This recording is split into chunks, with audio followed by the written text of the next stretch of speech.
नगराध्यक्ष क्रिएटिव्ह असला की पूर्ण टीमलाही काम करण्याचा एक वेगळाच उत्साह येतो आणि नेमकं तेच चित्र सध्या माथेरानमध्ये पाहायला मिळत आहे. माथेरान नगर परिषदेच्या शिक्षण समितीनं विद्यार्थ्यांच्या कलागुणांना वाव देण्यासाठी एक आगळा वेगळा उपक्रम राबवला. आंतरशालेय कराओके गीत गायन स्पर्धा. माथेरानमधील 3 शाळांमध्ये तब्बल 30 विद्यार्थ्यांनी या स्पर्धेत उत्साहानं सहभाग घेतला. स्पर्धा लहान, मध्यम आणि मोठा अशा 3 गटांमध्ये पार पडली. लहान गटात वीर हुतात्मा भाई कोतवाल प्राथमिक शाळेचा सावन महादेव राठोड यानं पहिला क्रमांक पटकावला.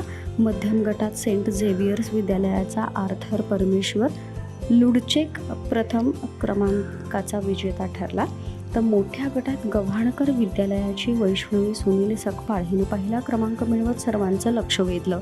तसंच समूहगीत स्पर्धेत गव्हाणकर विद्यालयानं प्रथम क्रमांक मिळवला.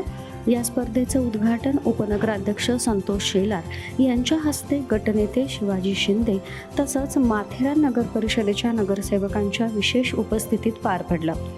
शिक्षण सभापती सुनील शिंदे यांच्या नेतृत्वाखाली हा उपक्रम यशस्वी झाला.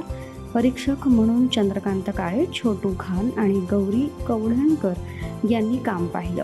अशा उपक्रमांमुळे विद्यार्थ्यांच्या कलागुणांना योग्य व्यासपीठ मिळत असून माथेरानमध्ये सांस्कृतिक वातावरण अधिक समृद्ध होत आहे.